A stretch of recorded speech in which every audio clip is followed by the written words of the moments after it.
In this video, I am giving you the raw, real deal of what it was like for me over the past year prior to my hysterectomy and endometriosis excision with fibromyalgia and chronic fatigue syndrome. I go into detail, I tell you just how bad it got, how hard it was. This is the unsanitized version. I always like to present hopeful and can-do approaches because that's my attitude and how I want, but I get real, and I also share some real details of the symptoms I was experiencing. And so if you don't like a little bit of TMI, if you can't handle a little bit of blood and a little bit of vagina, then this is probably not the video for you. But if you want to know what it was really like and then the juxtaposition of what it's like now, this video will be helpful for you. I hope that it helps you. I'm making these videos as hard as they are because I want this knowledge out there and I want you to be empowered to fight for yourself.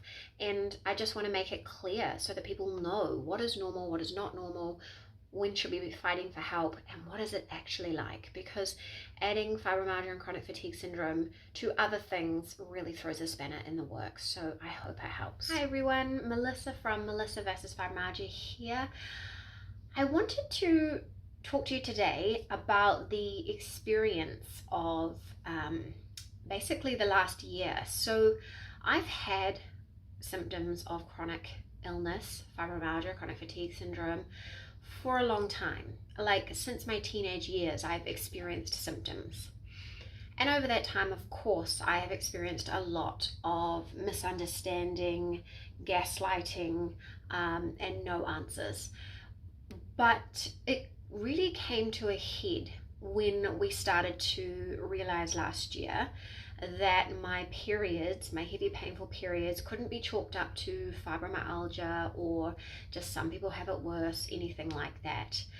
And I have made a lot of content. I have shared about what it was like over the last kind of 18 months of worsening periods, extreme symptoms. I've shared what that was like to an extent, and I've shared preparing for surgery, having surgery, and recovering. We're at the point now where I am nearly 7 weeks post-op, probably in the middle, 6.5 weeks post-op. And physically, I am recovering quite well. My fatigue is still not yet at my previous baseline, and we do hope that as I start to recover it will be at an even better level, but the fatigue is the main thing at the moment. It is really, it's funny because I thought, wow, you say that stamina goes away and that you feel quite fatigued after an operation, but I've had chronic fatigue syndrome for a long time.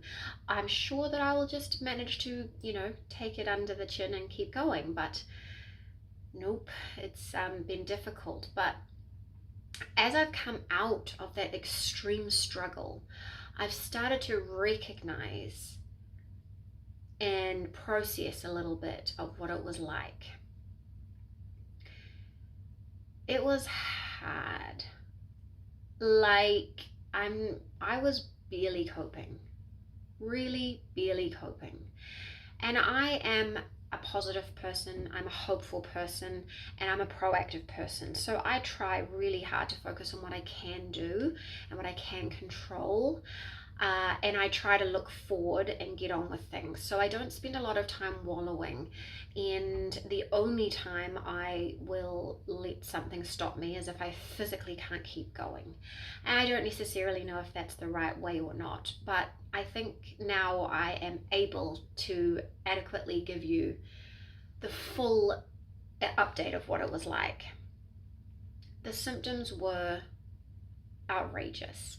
So when my period returned after my fourth baby, things started to ratchet up, and they really progressed over a period of kind of 15 to 18 months.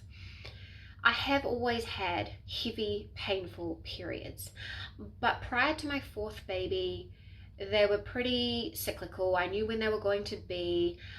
Although it was very painful, I could generally just about get by each month.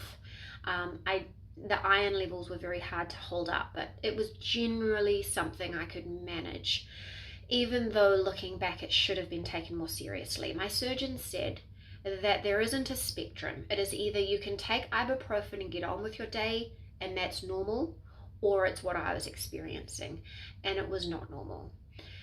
So it is a real shame that I live like that, but there were other things I didn't realize were going on and were related. So bladder issues, extreme discomfort with smears, or when I was pregnant, extreme discomfort with the random checks that they would do, extra problems while I was pregnant, just the pain I experienced, not just the pelvic issues, but the actual pain and things I experienced internally because of the heightened state of the whole area because of what was going on. So there were a lot of things I was dealing with and I didn't kind of know. But this last year, I really was barely coping, and I'm ready to kind of share that experience with you now. So I mean, for the first few months, like the first couple of months, I was like, okay, yep, my period, maybe my body's just adjusting, because it's postpartum. I'd had a good amount of time off having periods because I was exclusively breastfeeding. So my period didn't return until the baby was over a year old, just over a year old. So I thought, okay, no, that's all right. Then it wasn't getting better. So I was back at the doctor's office every month saying, this is really not great and this is not working. Unfortunately, the inclination of the doctor in terms of pain management, they went the wrong way. So I was taking naproxen twice a day, so once every 12 hours, but they consolidated it, made it a higher dose, but once a day, and unfortunately that made things worse. And actually at the end, I found it to be better to take ibuprofen as regularly as possible, like to the maximum of the thing, but at least that like boost every 4 to 6 hours made it a little more bearable than trying to go 24 hours. But anyway, I was back and forth at the doctor and I was researching, and I would try things, and I would genuinely go into each month like thinking that it would be a bit better, that something I had tried would be working. And it wasn't until I think like towards the end of the year where I realized that what I was doing, probably the very end of the year, what I was doing was not working. It was not getting better, and my doctor wasn't adequately able to help me. And I needed to go and see a private specialist to get this process moving. It became to the point where I didn't know exactly when the period was going to come, so I couldn't plan anything. My husband would ask me if I could do things like join him on a trip to America when he was going to work, and my period was due in the vicinity. So I had to say no, because there was no way I could deal with my periods outside of my home at that point. So the pain would start days before my period, and it was pain that took over the whole day. You can't not think about it, and you're using your heat pack constantly. You're figuring out when you can take the medicine, because at that point I didn't want to take the naproxen more than I had to, because it's not great for your gut. But you're supposed to be trying to get on top of the pain before the pain runs away from you, to help the nervous system stay calm. And so then you're taking naproxen and paracetamol and just enduring it for days before the actual period starts. And then the first 1 to 2 days were pretty horrific. There were at least 6 hours where I was completely immobilized with the level of pain. And when I met the surgeon, he said, when he wanted me to rate the pain, he said 1 to 10, but excluding childbirth, because that's not fair. I was like, it felt like childbirth. Like January, February, March, April, they felt like childbirth in the worst parts. And mentally I could prepare, because I knew it would be a certain number of hours, but it got to the point where every month it was longer and longer, and I didn't know how long it would be. March was unbearable because my husband was not home, and it was so painful that I was having to breathe so strongly through it. I could do nothing else but breathe strongly through it. And I couldn't move, couldn't do an absolute thing. I had to call people over to help me with the children, and I could not move, and I didn't know whether or not to go to the hospital, except that I couldn't actually physically get in a car and go. I could not move. And that was just the period. And then the worst would ease, but then still I would have several more days of blood flow and pain. By the time the pain tapered off, I would have a couple of days break, and then it would be ovulation, and the ovulation would hurt. And that would be around 4 days in the end of pain, needing medication. And then I'd have a little break and it would start all over again. In the worst parts, so for during the period, I actually had severe pain upon bowel movements. I cannot explain it. It was so painful. A few of the times it felt like I was giving birth to acid. And it's not a fun thing to not want to go to the toilet. And it was interrupting. What we didn't realize, but looking back, was intimacy and sex became more and more painful and uncomfortable and awkward. And I did my best to kind of adjust, but at the end, it was really difficult. And obviously my system was just very inflamed. So my pelvis was inflamed, my bladder was inflamed, I had pain at all times. Bloating was a really big deal. So before and during my period, I would have bloating so bad it would be distended and painful and look like I was pregnant. And it got to the point where I was like, what is it that I'm intolerant to? It feels like I'm intolerant to everything, but turns out it wasn't.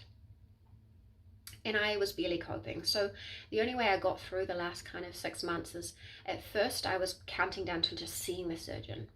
And then I was counting down to the operation. And the only way I got through it, it was like I was white knuckling the ride. And the only way I did it was knowing that the operation was coming. But at that point, I couldn't even visualize what the operation would be like. I didn't have time to prepare. So the operation was a bit of a shock. I couldn't really prepare mentally. But I was really scared of recovery. I had got to the point where I was in so much pain, so much, and it was so upsetting, and so many symptoms were happening that I couldn't even imagine how I would recover from surgery. So here we are now, and I'm realizing how terrible the gaslighting was. Even people in my life and doctors, they don't recognize it. But if the doctors don't recognize it or take it seriously, people in your life can't take it seriously. I didn't even know to take it seriously. So there's a lot of that trauma element there. So coming off after that, so 6 weeks post-op, I physically recovered very well. I do have to be careful in a lot of ways, but mostly the stitches have healed. I can feel the inside is still healing. There is no pain upon bowel movement. My bladder is still, I think, kind of readjusting. I think it really bore the brunt of it, but I go to the bathroom less than I did before. So they thought maybe I had interstitial cystitis, which is painful bladder syndrome. I think it was actually just complete inflammation of the area and flare up from the endometriosis. It feels like I just got something removed that needed to be removed, something kind of poisonous. I think the uterus was done, it had had enough, it was not like needing to be there anymore, and the endometriosis obviously needed to go. So as much as there's a lot still happening and I'm recovering, I still have low backache a lot, but my abdomen is fairly quiet. I'll get a little bit of upsets, but and I'm still a bit swollen, so my belly isn't flat or anything, but there's none of that intense pain, none of that burning, none of that extreme gas. Like, it's pretty quiet and calm. Obviously no periods has been phenomenal, you know, like no build up, no period, no afterwards, and no I don't know about the ovulation yet, because I'm still kind of recovering, but there have been times where I felt it in my lower abdomen. So I think maybe, I don't know if that will even out or not, but just the removal of that extreme pain and the uncertainty and not knowing when it was coming and the extreme blood flow and all of the things that go around it, right? Like, there's so much more to pain and that uncertainty. I know what it was. I don't necessarily know how it's all going to come out in the wash and how things are going to look in the next 6 to 12 months as I rebuild, but I'm doing my best to put healthy practices in place. And I'm trying not to make any assumptions right now, but just the emotional calmness. I know what it was. I know that I was right. and that is finished.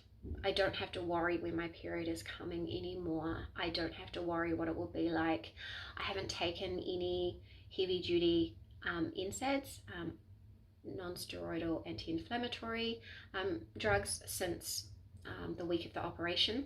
Diclofenac didn't go down well for me, so I went back to ibuprofen within days. And so I've hardly taken any medicine. Now, medicine is not, the aim isn't to not take medicine. The aim is to have symptoms so that you don't need the medicine. So basically, I have been taking paracetamol most days. I take slow release at bedtime and then 1 or 2 doses during the day as needed, but that is for my low back and my neck. And the neck obviously has nothing to do with the endometriosis. And I will take the Nurofen, the ibuprofen, if things have escalated. So if the paracetamol is not working and I am starting to ramp up and my nervous system is starting to recognize what's happening, then I'll take the ibuprofen. I have a plan in place as well that if the paracetamol and the ibuprofen hasn't worked and we're getting to 5 or 6 out of 10 and the nervous system is starting to get ramped up, then I will take the muscle relaxant, but I actually haven't had to do that yet. There is an element of sometimes I wait too long and I push it, and sometimes it goes well and sometimes it doesn't, but generally that's where it's at. So the pain for me is pretty good. The fatigue is interesting because it really depends on how much output I've got. So on the days I've got the little one home, I'm much more fatigued, like so much more fatigued than on the days he goes to kindy. I haven't had many days where he goes to kindy, but it is better on the days he's at kindy, obviously. So we're getting there. I'm keeping quiet and I'm keeping hopeful. But that's a bit of I feel like it's a relief to let this off my chest. Let me know, does it resonate with you? Have you experienced anything similar? Have you also had this experience or anything similar? Let me know, and I'll catch you again soon.